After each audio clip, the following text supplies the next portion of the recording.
Well, actually, we've got a very important subject today. We have. Yeah. Something that we've done a lot of research on, and by we, I mean Devriti. Yep. Who then kind of tells us, look, this is the reports gives us the data, the behind-the-scenes expert. Yep. But it's all around pay transparency. Yeah. Which is a topic we have mentioned previously, but not something, ironically, we've kind of spoken about previously on the podcast. But it's about that conversation. I think a lot of employers, employees, peers always feel a little bit uncomfortable around. And I think we did. When Devriti goes this subject, I thought, oh, great, thanks. Like, it's a good one. Yeah, it's interesting, and especially around some of the laws that are coming in. And I think, you've been doing a little bit longer than I have, but even since I started in recruitment, the tide has definitely changed around those conversations. Yeah. Of being more transparent and the kind of rulings on what you can and can't do from an employer perspective. I think this has just been an evolution. You never really ask your colleagues, "Oh, what do you earn?" Or, yeah. You just don't do it, or historically haven't. You haven't done it, and I think this is it's been propelled a lot by probably gender pay gap first. Yeah. I think that's really where, and again prior to that, but that seems to be like the obvious route into all of this to make sure that male and females are paid equally, which ultimately makes perfect sense. So this is just the next evolution. So if we're doing it for them, why can't we do it for everybody? Yeah. And then it comes into different minorities and different ethnicities from across the world. And this is more like a global report. So I suppose we're going to just talk about the paradox around it, the kind of taboo subject around it, our views on it. We have got some stats and some figures to kind of share, which some of it's really interesting. But when I was researching this, I was getting the feeling that there is no kind of clear cookie cutter approach to this yet. No. If you look at it at a really high level, it should be the simplest thing in the world to solve. Because you say, regardless of social status, ethnicity, gender, you should be purely paid based on your skill set. Yep. And that, if you kind of said, right, there's a law, global law, you have to be clear and match everyone's salaries, make it clear. It should be quite simple, but in reality, there's so many moving parts that go along with it that you kind of get into these kind of moral and ethical kind of conundrums, and it's not as simple as just kind of saying, well, everyone gets paid the same. I think you could do it if you're just starting out fresh with this in mind from day one. Yeah. I think if you just had like a blank piece of paper, you had enough funding to do whatever you wanted to do, you're going to build a company, you could box that into your kind of USP, your values from day one, that we're completely transparent, exactly what we do from day one, bosh. Yeah. But if you're a global investment bank, let's just kind of go with that, or a pharmaceutical company, or just any sort of company that's been trading with employees longer than a minute, and you've got people playing different things, doing the same job in different that's where it starts becoming a bit of a headache for people. Yeah. And how then do you kind of rectify that? And how do you keep it consistent as well? I think if you're a brand new company, I think this is some of the joys that we do in the markets that we work, where a lot of times it's building something from scratch, or it's very early doors. You kind of got that luxury, I guess is probably the right word to use, of coming in and saying, well, we're running the company, we're brand new, we're not tied into any parent companies, we're not tied into history, we can do exactly how we want it. But then the difficulty comes with, okay, you need to grow, you need to hire. Yep. What if someone wants that extra $2,000 a year because you need to hire it outside of the business and the demands are more? Do you then say, well, we've got a team of 10, we need to then bump everyone up to match that? Someone might be doing the same job, but if someone's bringing 10 years experience, someone's only bringing 5, but they do the same role, should there be a difference there? Those are the conversations where it gets a lot more difficult to kind of keep it. I think the words are equality and fairness. Yeah, absolutely. Because it's about keeping things equal, but equally, no pun intended. How do you then keep it fair for someone that's got a different qualification or has done maybe more experienced in the business? Although they're doing the same job by job title, by job description, are they actually doing the same job on the day to day? Yeah, it's a real tough one, and I think you hit it already. Like at a high level, it makes sense, and I think that's why the EU particularly have put this pay transparency directive in place. Although when I was reading into that, it doesn't sound like it's clear cut. Like the policy sounds clear cut, and they're saying it's not just a policy, it's actually not directive, and you'll be fine, and this, that, and the other, and there's orders. But there's still complication, there's still conflict with that policy, which I believe they're even now trying to sort out later this year to make it a bit more clearer, because at a high level, again, it makes sense. And you know, when you're in that recruitment phase, you have to be transparent for what you're paying. But even then, you can get around it by going, oh well, there's a band. Yeah, we see that a lot. You know, I've transitioned into the US team, and it's been quite eye-opening in terms of the US is a different kettle of fish entirely in most cases, where it's state by state a lot of times as well, but similar to the EU and Europe in a sense of they have those bandings. But this is something that we spoke about when we were talking about this topic, is okay, in some states you have to have a salary banding on job adverts. Yep. And then you look at the salary banding and it's 100 to 400,000, and you go, that's not helping anyone. No, so it doesn't. You know, I kind of thought about it. Well, why don't you have a percentage? Yeah. Either way, so you say you can advertise because you know roughly what you want to pay. Yeah, you do. Broadly speaking, why not have? You say you're allowed a 15% threshold. So if you want to pay 200, you can go, 15% less of that, 50% more of that, and that's what you're allowed. It's still a fairly wide margin. Enough. Yeah, because I think this is something that we talk about from our perspective. Pay transparency is great, but it also shuts off some of the market as well. Because you say, okay, we're looking for a scientist, we're looking for a recruitment consultant. We would consider someone more junior if they see a job that's maybe a bigger hike than what they would look for. Would they apply? And equally, we could look at someone more senior. Would they apply for a role if the salary's below what their expectations are? So it's having that kind of leeway either side, I guess, to be a little bit flexible on it as well. I would have thought so. That makes a good deal of sense to me. Keep it like you know what you want to pay. I don't think there's many companies that go out to recruit anyone without having an idea at least. No. If they're clear on what the objective is of that role. Yeah. So then you already kind of know, roughly speaking, what you're going to pay. The problem is, like you said, is like you have this kind of discrepancy where not everyone's going to get paid just the same, because even the talent itself, bringing in someone could be on the same salary. So then what's the incentive to move? Where's the encouragement to do it? And we saw that through COVID tons, where people were just one-upping each other in terms of offers. So then the market got a bit bonkers in some areas. We saw it in IT, developers getting paid over £110,000 and they got like 2-3 years experience. Granted, the experience is brilliant, not taken away from them, but you kind of now saying, right, we're willing to pay 130 grand just because it's really difficult to find it. But you look at it now in 2024, loads of them are looking, and they'll probably take maybe not half that, but a massive percentage less. So then how do you benchmark that? It's almost just governed by the market, isn't it? Yeah. I think while you can put your own initiatives in place and say, no, we've got strict bandings, this is what we work to,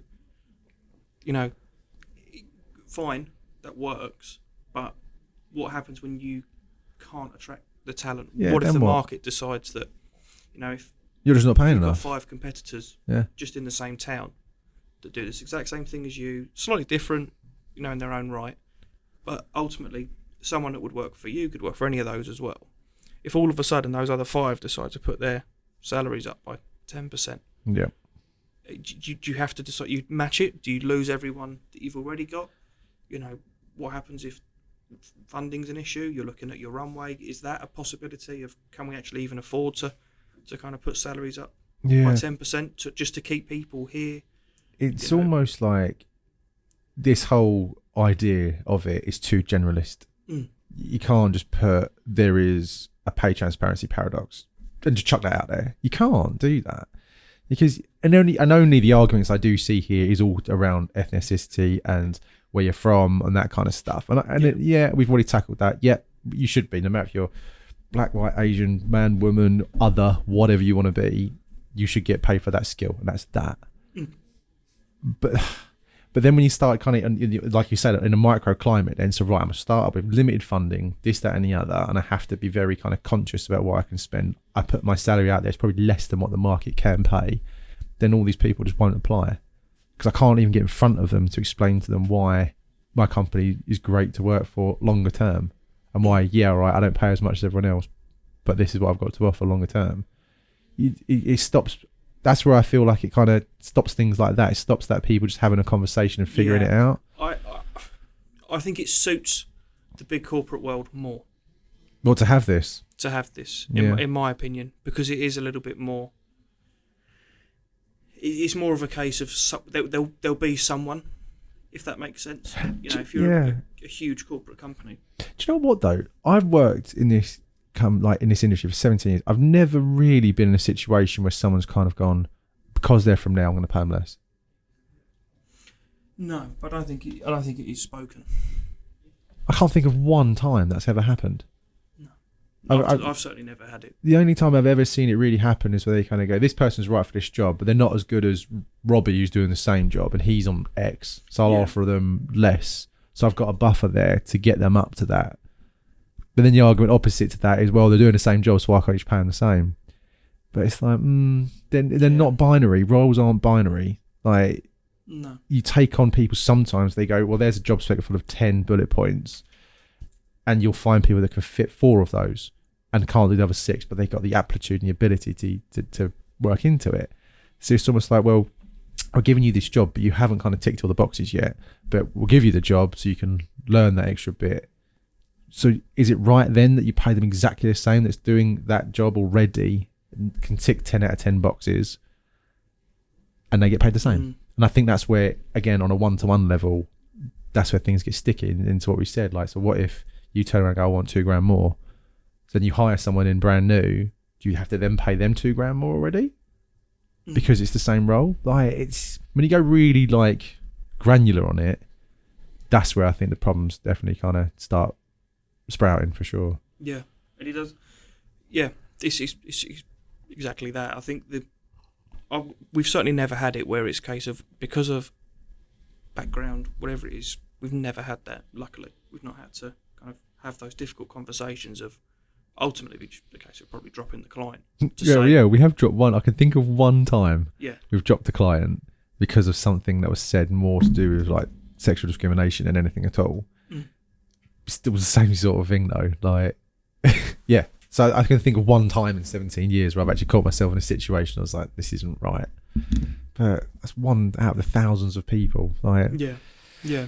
I think it's more to do with the unspoken. Of course, yeah. And the compounding of, okay, if I'm paid as a woman, I'm paid 10% less than my colleague coming straight out of university, let's say. Yeah.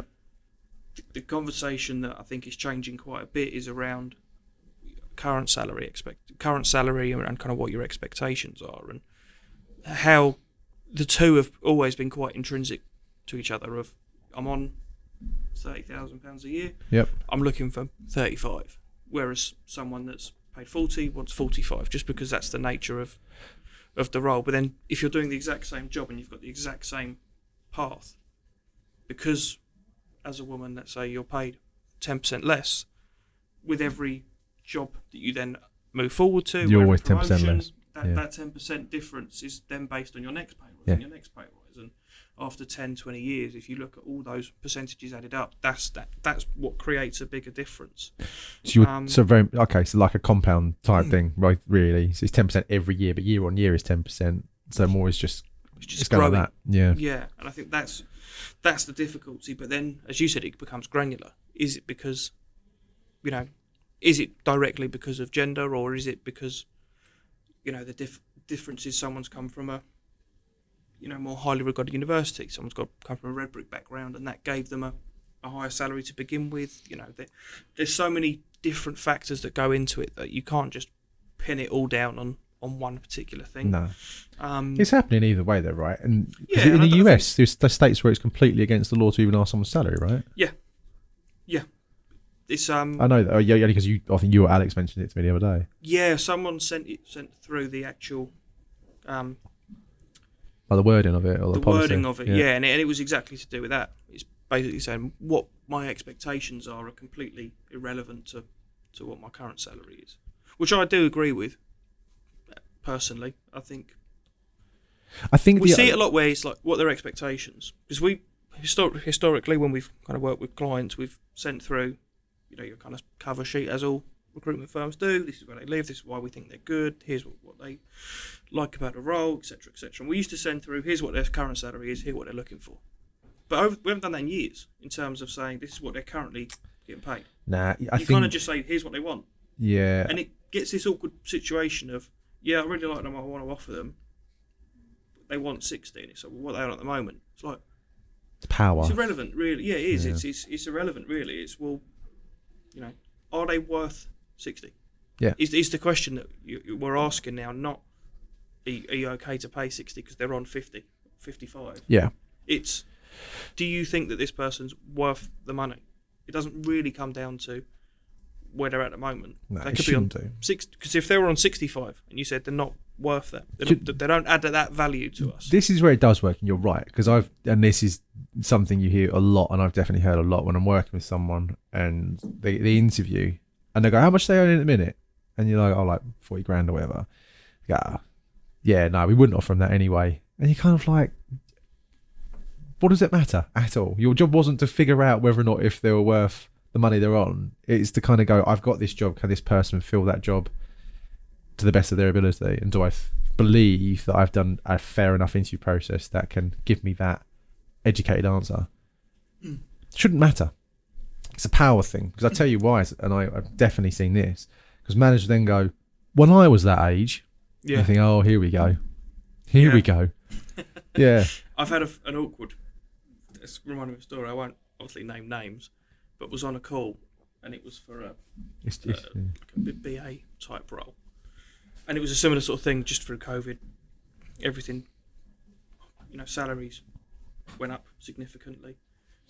And the manager was kind of saying, oh, the people that we're seeing, they're, early 20s, mid 20s, I can't imagine paying someone in their mid 20s, 70,000, 80,000 pounds a year. Yeah. At my age, we're nowhere near that. Yeah, that's it. And you're kind of sitting there biting your tongue a little bit, saying like, world's moved on, love. Like, yeah, the world has moved on a little bit, and it's because, well, I wasn't there, so they can't be worth that. And it's like, well, it's jealousy. Maybe, it was a little bit like that.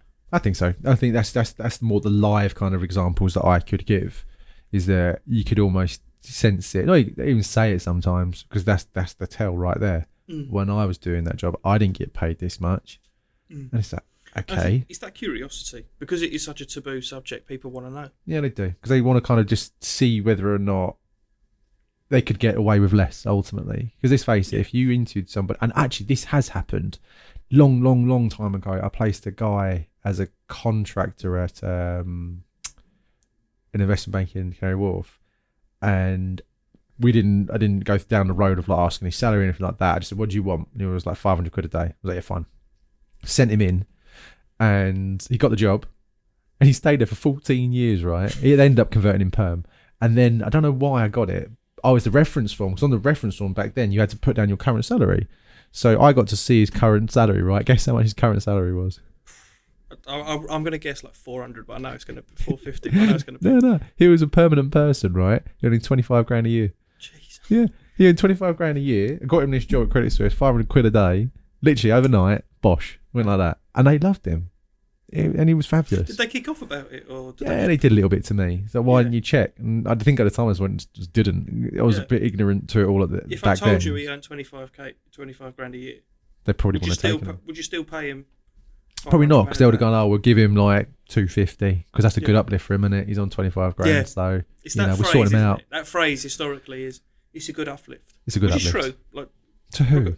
It's a good uplift to that individual. Yeah, and that's where this has all come from, isn't it? It's like we go back to women. Oh, she wants a job. Oh, we'll give her that job, like, because she really wants it. She wants to get a career, but we won't pay him as much as the man. But it's novel, isn't it? Yeah, give her a job. Yeah, and this is where it's all stemmed from. Yeah, exactly that. And I'm just looking through here. The gender pay gap in 2023, 14.3%. Yeah, a decrease from previous years. I'd love to see what that would have been 30 years ago. That would have been non-existent, wouldn't it? Yeah. Like, they'd throw it out. They wouldn't even do the stat on it. Yeah. Yeah, they wouldn't. Nah. Yeah. No. Be a load of blokes in a room just going, yeah. Smoke-filled rooms, pinstripe suits. Yeah. No. looking at their file of faxes going 30 years ago, isn't it? It's 90s. Yeah, maybe 80s. I was thinking 30 years ago. Let me actually work this out, and it was like, yeah, that 91. is the 90s. Yeah. Maybe it wouldn't happen 90 then, odd. but 50 years ago, maybe. Either way, the idea is there. Yeah. That has. I think that It goes the other way though. Go on. Because it's okay, pay transparency, make it public. Yeah. In terms of this is what I think bandings work. In my opinion, they work to a degree. You have to have a point where you say, look, it's just the answer's just no, because otherwise you get into these similar situations that we said through COVID, where it's a case of we just need to hire these people, just keep putting the budget up and up and up, and then the next thing you know, you've got $500,000 spent across 2 people that you were spending a fraction of that in previous years, and it's not sustainable in the long term. It's not that it doesn't make it fair. I think people. Sorry, go on. I think that's the issue, right? Because you don't. Here's the thing, right? So when you have your performance review, that's done on a personal basis, isn't it? Mm. So you sit down in front of that manager or whatever, and they turn around and say, right, we're going to evaluate your whole year and the company, and then we're either going to give you an uplift, give you a bonus or whatever.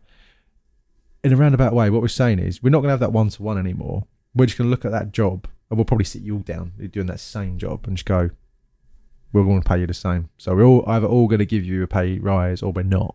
Mm. So it doesn't matter if you've outperformed John, Sally and Fred. You're not getting your pay rise because no one else is going to get it. So then individually you're like, this doesn't work, does it? Mm. Because I've outperformed people. So then guess what I do? I'll find somewhere else then that does pay me that bit more. So I think that's where it kind of falls down. Mm. And it would. And I think it's just a bigger problem. Like I love like the idea of it, and I think going forward it has to be more reasonable. But I think to have this directive to go, it has to be public, it has to be this, it has to be this way, I think it's ridiculous. Mm. And I think the impression is that everyone goes up. I think the reality that's the other thing. What if it goes down? The reality is it would go down. Yeah. They'd look at it and say, right, the average, let's say we've got a team of recruitment consultants. The average salary is 30 grand a year. Some people are on 50, some people are on 40, some people are on 20. It's 30 grand a year. Is the Glassdoor average is 31,000. Yeah. Everyone's getting paid 31. And then there'll year be people after, at the bottom going, lovely, I've only been doing this a couple of years and I'm getting a nice pay rise, and people going, I've been doing this for 5-10 years, I'm going to get a pay decrease. But like you said, so what happens? I can't remember the exact thing, but we spoke about it, and it was the Pimlico plumbers guy. Yeah. Hunning, is it? Yeah. Bit of a character. But it was years ago, they did a show, and it was around pay transparency, and they needed to save the company money. So rather than them doing it, they did a TV show. But as part of it, and I'm going to butcher this a little bit, but as part of it, they got all of the engineers to put their salaries on the board. And you could see there were people that wanted to have fistfights. Because it was a case of saying, well, they're doing the same job, but one's got 3 years experience, one's got 15. The pay difference was 50 grand difference between them. So maybe it was a little bit out of whack from that perspective. But by making all that information public to them, you could see that it drove a bit of a wedge. And some people, no one's ever going to be happy in that situation, because the people that feel they're underpaid are still going to feel underpaid. Yep. And the people that I probably don't feel overpaid, but the people that are earning the most are going to feel hard done by. Yeah. So all you end up with is the actual employee is losing. Yeah. And they get more cash to make a TV show. It's clever, though. Bad example. It is a bad example, but I like. The point is, it causes conflict within the ranks, and I think that's a real thing of it. I just can't see where this goes. I think that's my issue with it. Like, and maybe again, it's because I'm only thinking about it from my own point of view, but for companies that are already kind of down this rabbit hole, knowing this is coming, it can't be just a blanket approach to it, unless you start working with it now, right? And I suppose the benefits around it, if you can start thinking about the linking pay to actual productivity. I think that's like one big one I've read on this, is if you start kind of thinking, right, I'm already down this rabbit hole, I know this directive's coming, the only way I can control it really is if we link directly with how much are you getting paid and how much performance are we kind of getting out of this individual compared to others, and is that fair?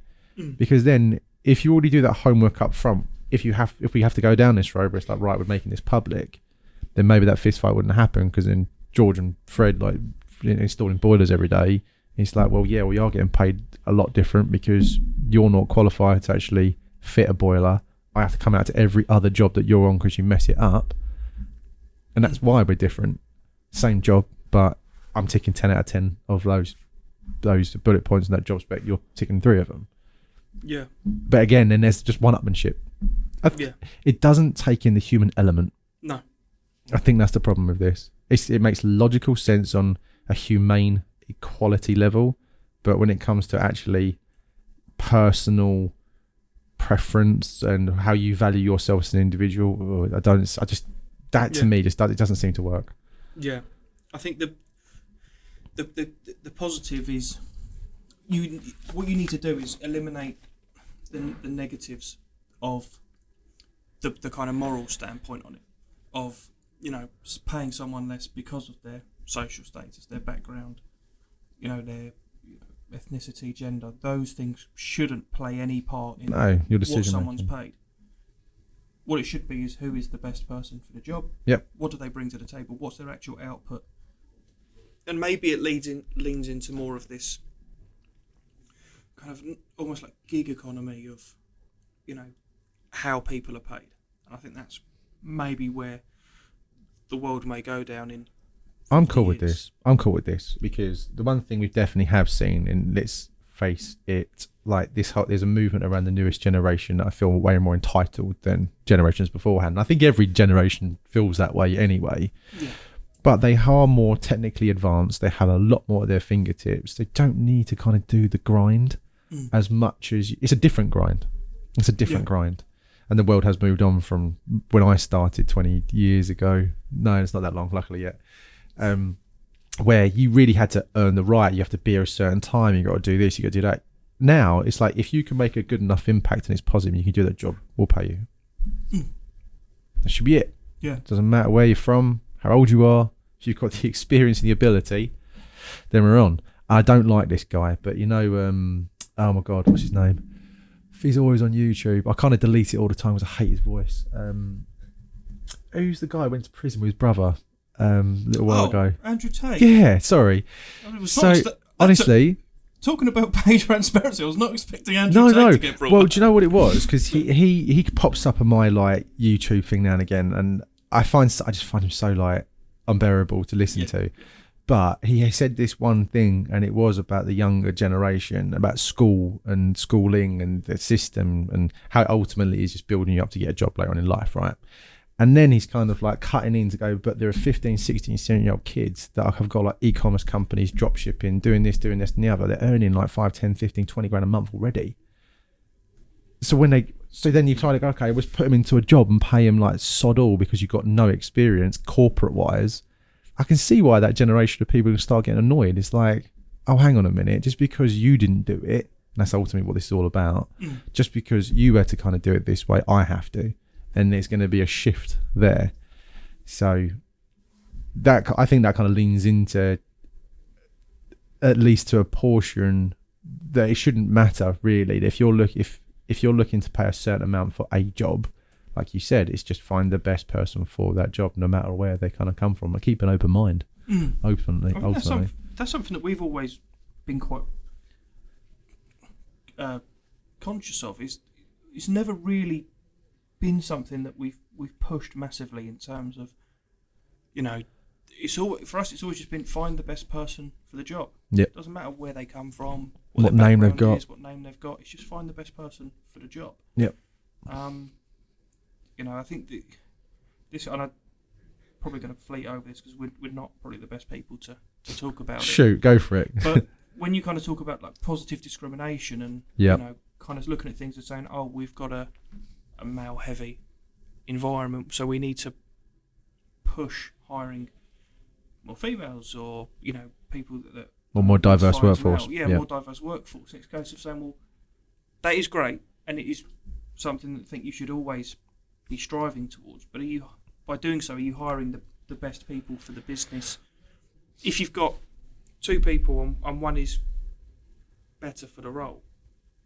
If you took away, if you never, you never know where they were from. It was completely unconscious, not unconscious bias. Is that what they call it? Yeah.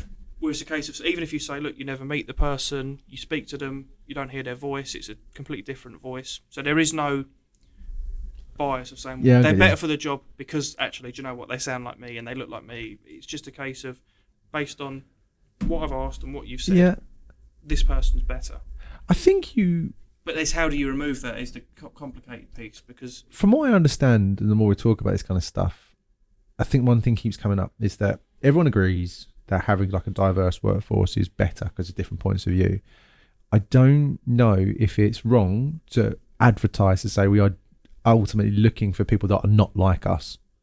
I don't want another 30-something-year-old white male for this job because I've already got someone like that. That's the problem, isn't it? That's where it goes. And that's I've already got someone like that.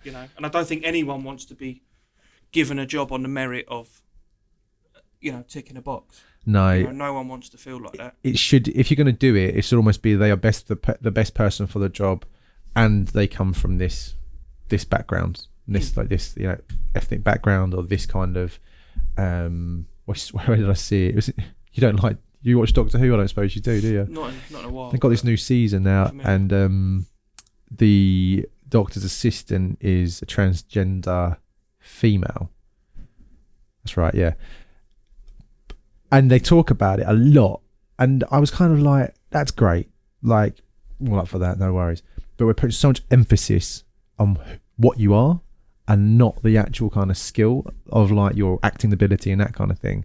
I think that's kind of where this can almost fall out, and I'll be my own judge on whether or not I think it's good or not. But that's where that's where you can get it right, to say we've hired this individual who has this kind of background, but they are just an awesome actor, awesome engineer.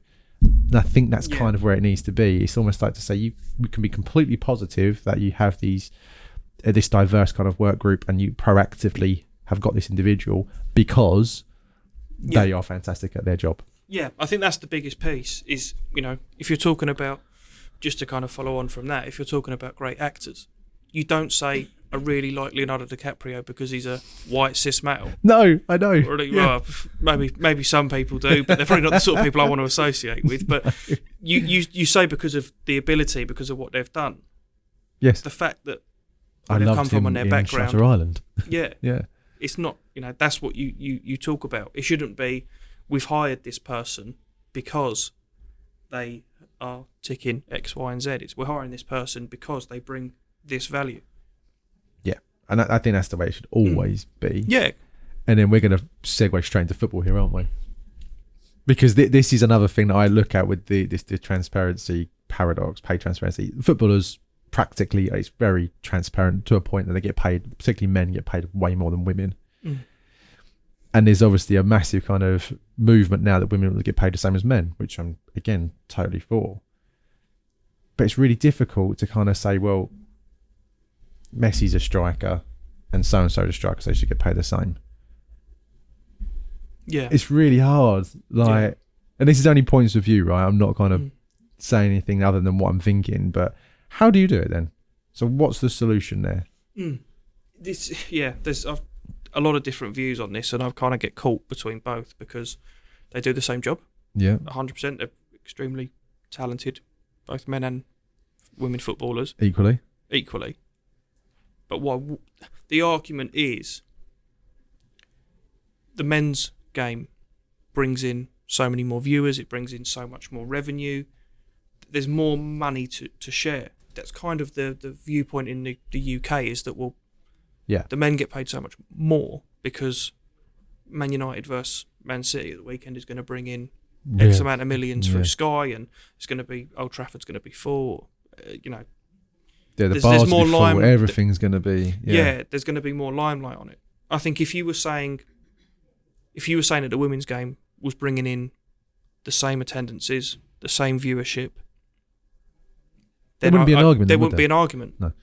But I think because then at the moment they're not, that's where the difficulty comes in, and I think there's still loads of work to be done to bring it to that. I think in 100 years you'll look back at it and go, you're telling me that the women's game was like, literally watched by 10,000 people. Yeah.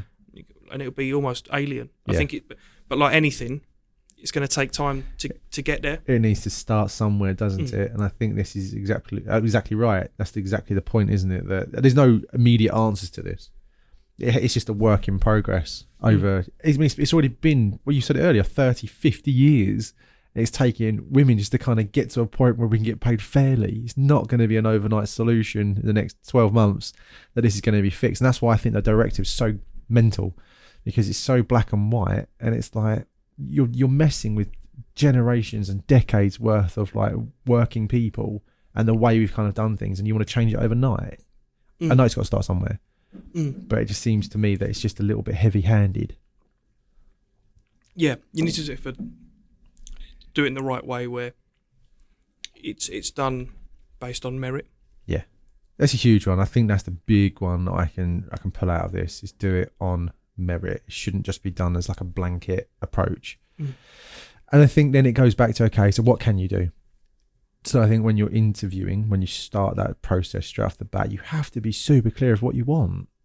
Because I still don't think, and we spoke about a lot, that a lot of managers really are equipped correctly to actually make the right decisions when interviewing, because you have this bias, you have this idea where they've come from this university, that background, so they're going to be good, so we'll pay you more. We need to kind of get a lot clearer and more succinct in there. That's the gap in our workload at the minute and our workforce at the minute. We need someone to fill this gap, and this is what it looks like, A to Z. And if you perform to what I need you to do, you will get that salary. If you don't, then maybe, like you say, there's like just a margin in it where it's like you're not quite there, but you're not far. So I think it's about thinking about the roles and the leveling as well, and having a lot of kind of communication. It looks to me really a lot of this is just kind of being very open around what you're doing, what I expect, and backwards and forwards we kind of go. So at least employees are learning what's expected. Managers are explaining quite clearly of what the employees need to do, but in a very constructive manner. Yeah. And I think that's the key to it. And that's hard as a manager, because I've noticed it as a line manager in any capacity, particularly if you're still quite hands-on. When you're managing people, it's like another job on its own. So you can do all your managerial duties during the day. It's 4:00 in the afternoon, and then you start your day job. You know what I mean? So I can see why, and this is probably why I feel so kind of the way I do, is that just to kind of tell people you need to change that. You just need to change that. Overnight, no. Long term, yes. Completely get it. I think it's a good idea. Yeah, agreed. I think we're I think advocate is probably the best word to use. Yeah. It's going in the right direction, but it's about doing it in the right way, and kind of seeing what works and what doesn't work as you go. Yeah. It's like I said, it's not just going to be this overnight success of we've solved pay transparency. We've solved the pay gaps in terms of gender and ethnicity and everything else that kind of goes along with that. I think maybe the idea is just don't let it get away with yourself, particularly if you're in like a decision making position, you work in HR, or you're seeing this happening where you've got individuals in your company that are just generally getting paid more doing the same job, and it's not right. Like, I think that's like the audit side of it makes complete sense, and that's something you can control from today, is almost look at that workforce and go, where is it kind of bulging in the wrong direction? Like, where have we got it wrong, and then work on that. I think that's probably actually a lot of people's real issue with why we need it, because I can imagine it's again the same scenario with your boiler engineers, is that you've probably got guys and girls that are completely paid unfairly but doing actually more work or a better job, and there's the huge frustration there as well. So I think if you are in that position where you have that control, that ability, the oversight to look at the data and actually think of like, right, look at the data, look at the performance of those individuals, do they measure up? And if they're out of sync somewhere, that's where you need to step in to help with training, development, understand why this has happened. And then you probably find it's like, oh well, John's been here or Sally's been here for 20 years, that's why they get paid more. It's, yeah, but they don't perform, they don't do as much as little Freddie who's been here like 6 months just out of university. Yeah. And he's doing better. So why are we paying him 3 times the amount? Oh, he's got more experience. Yeah, but he's not performing. Mm. And just because someone's been doing it for longer doesn't mean they're doing Being it sod better. all. I think as I've got older, I've learned that a lot more. Is that, like I say, I've been doing this for 17 years. Does that mean that someone's done it for like more than I am, is better than I am? Or someone's done it less than I am, worse than I am?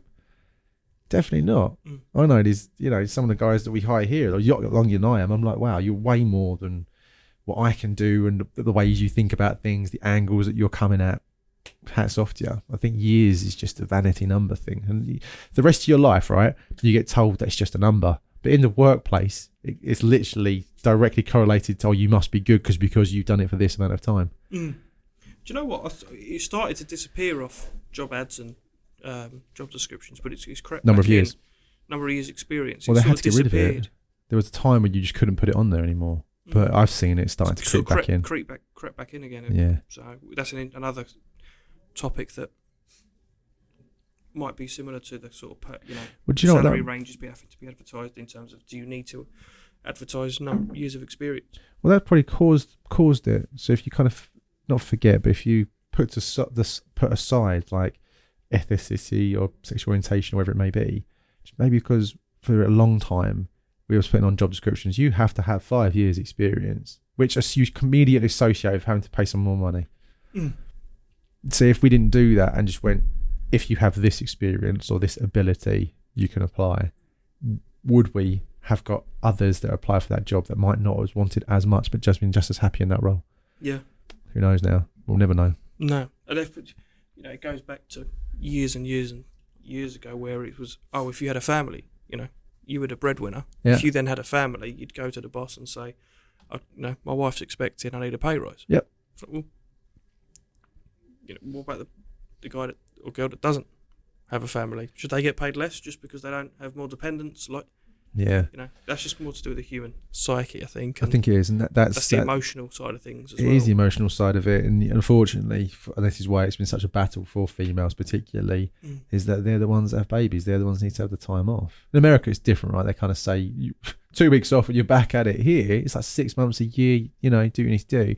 And then you've got this whole change again. And I think it's so easy for a man to kind of go, yeah, but you're going to have this kid and it's not going to be the same, and you're not going to be in it as much. You're going to be, tired at night, means you're tired in the day. I'm not going to get the performance. So you can see where that attitude come from. Like, particularly when back in the day, hunter-gatherer, man goes out to feed to go and get the kill for the family. Woman stays at home, looks after the family. It's in there, unfortunately. Intrinsically, it's built in from generations and generations and generations. And we're now trying to unravel it all. Weirdly though, where is it? It's it's Lions, isn't it? It's Lions, where actually the man stays at home and looks after the cubs and everything, and the woman goes out. That's probably the only kind of good analogy I've got of that. Other else is the other way around. Yeah. So we're untangling all of that still. So that's why I stand by it. It's not an overnight thing, and I don't think any directive or anything is going to make it enforceable overnight. No, and I think with the directives, it move in the right way, but like anything, there's always going to be pushback and change, and people trying to get around loopholes. And we're already doing it. The EU one, they're fighting between themselves because they can't really agree on it. The policy's been agreed. It's already been issued last year. It's done. And they can't, realising that there's so many loopholes and nuances to it that it's not as clear cut as being able to put a document out across Europe and it work. Which I don't know. I leave my views of politics to myself in that bit. Bit. Yeah. Yeah, I think I've ranted enough. Been a little bit ranty this one, but I think it's because it's something we've. I think it's because it's not clear, man. That's all it is in my mind. It's fair, it is all opinion based. And it's opinion based, and I think I'd say 90% of people would agree that it's the right thing to do. Yeah. But it's just how you do that and how do you keep it fair. Yeah. And equal. And it's different to being equal. I think that's the key thing here. So there's a few takeaways I've just got in my mind whilst having this conversation. I think performance versus pay, that has to be kind of stuck in there. It really does. If you're kind of in the middle of it, then that's a good place to start because you can almost graph that out. I think checking who you're paying and how much and why is probably another good thing to just do on a ad hoc basis, or once a year, or once or twice a year, whatever it may be. The backwards and forwards in terms of communication. So if you're going to start this, you need to be super clear from employee to employer what those expectations are and why that's important and why it's relevant to pay. But then it kind of goes into, then we need to teach our managers better. Yeah.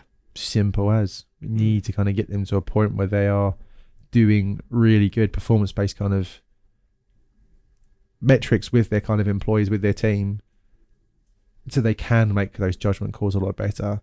So if you are going to get into not an altercation, but, you know, a conversation with an employee that's underperforming, you've got the data to prove it, so you can make better decisions.